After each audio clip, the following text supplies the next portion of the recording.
did it again. You found your way to the Blazor Puzzle. Yeah, way to go! I'm Carl Franklin from AppVNext, and this is my friend Jeff Fritz from Microsoft. What's up, Jeff?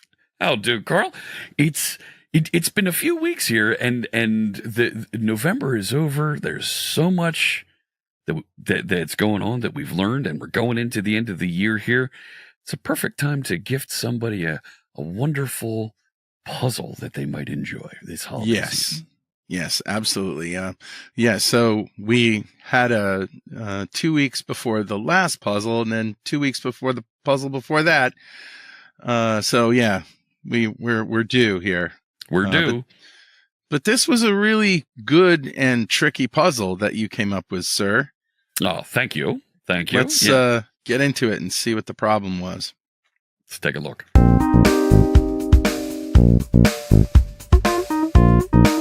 So this is all about globalization/localization.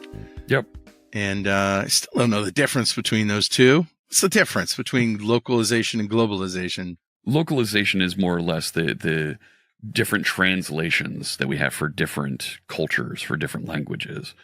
Globalization is when we do things like change the number formatting and the date formatting so that it's appropriate for folks in different cultures that read dates the wrong way, with the day of the month first and then the month, and they put different characters in there and things, and they do it not like we Americans do it. Mm-hmm. Who would do that? Crazy Swedish people or something. I don't know. Yeah. All right. So we have this resource file that has a greeting key, and the value is welcome to Puzzle 57. You wanted to do localization, but you wanted to start just with good old American U.S. English. Yeah. Let's get the initial text working, a baseline of presenting that text. Right. And you can see here the name of the resource file is home.en-us.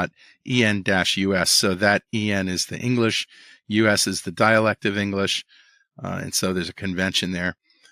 And we go into home, you have this culture component, and you want to show this localized greeting. And culture component just shows the current culture and the rendered values and all that stuff. To show that the website is in fact changing cultures with us and showing appropriately the culture that we requested. Right. And so this is how you do it. And you said this was right out of the documentation, right? Yep. Right out of the docs. Okay. So here's what happened in case you don't remember. There it is, but it says just greeting. Just says greeting. Which was the name of the key that it was looking up in our localized resources. Right. So obviously something's amiss here. What is it? Here's the deal. When we named this project, the project is called Puzzle-57. In C# namespaces can't have a dash in the middle of them. Right. So when you look at various files that are being used throughout the project, when they refer to namespaces, they actually have, like you have here on line 2, Puzzle_57. Okay. And when you look in the CS Proj for this, when it gets generated by Visual Studio, you'll see the root namespace is Puzzle-57.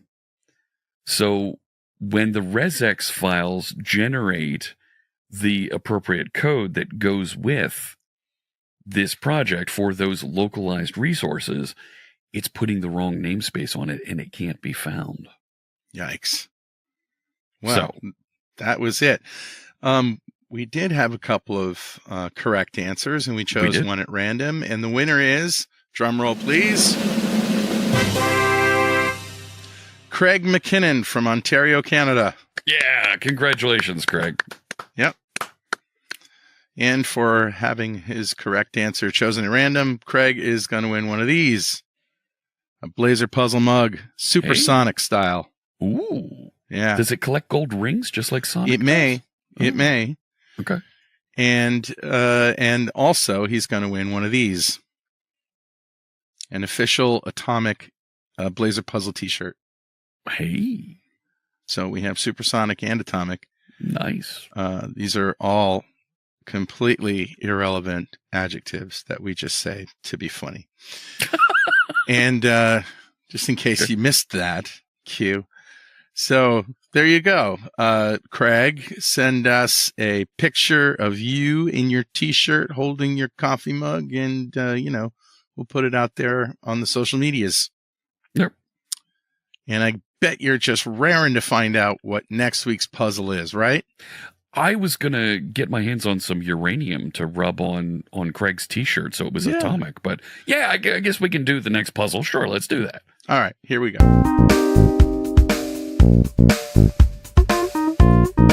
Okay, so here's the scenario. We have a demo application here where we have two fictitious clients that use our app, Acme and Contoso. And the boss has told you that each one of these customers has to have a slightly different experience of the application. Kind of like a multi-tenant application. Correct. Okay. And you do the analysis and you say, well, there's some stuff that in the state bag, like app state, like we use all the time. In application state, there's some stuff that all clients use.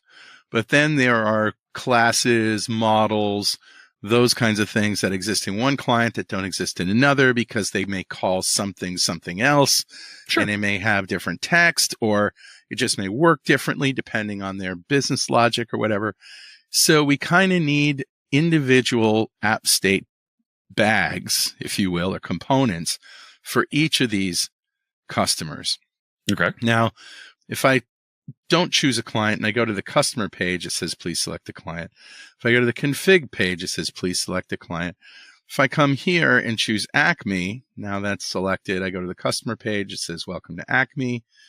And the config page is a little bit different. And of course, if you do the same with Contoso, you're going to get a customized experience.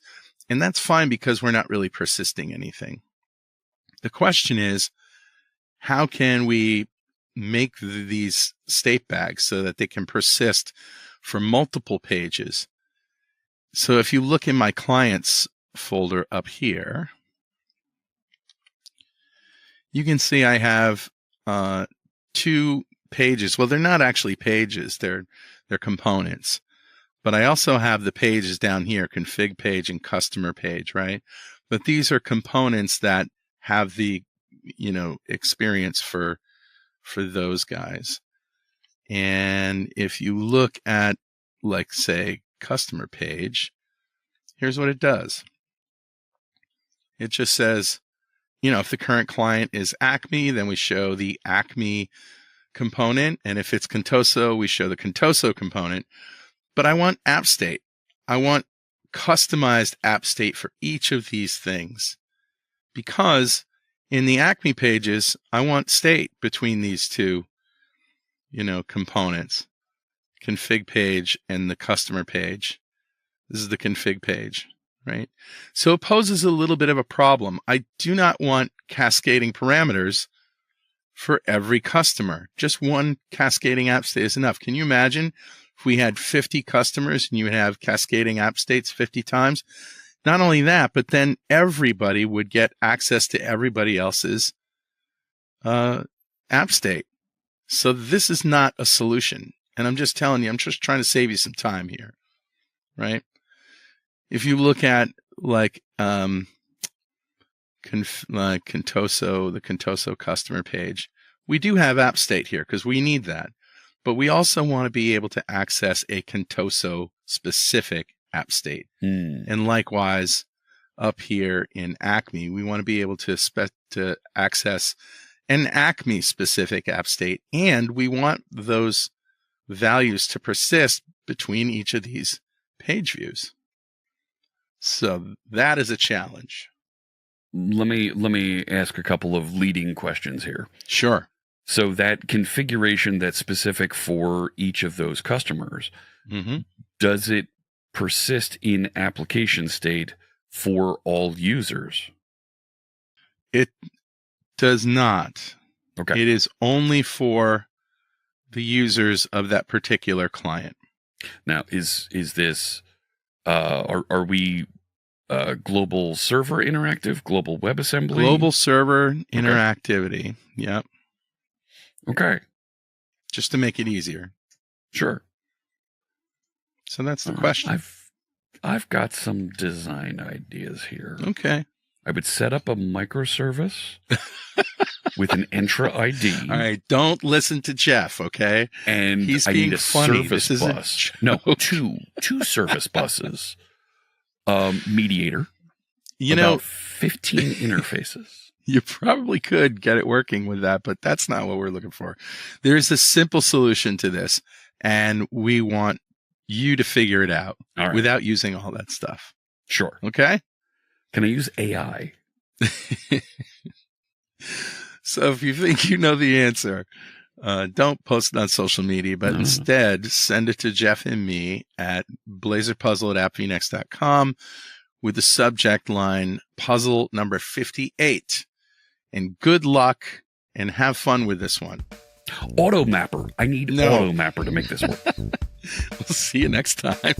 Take care, friends. Bye. Thanks for watching.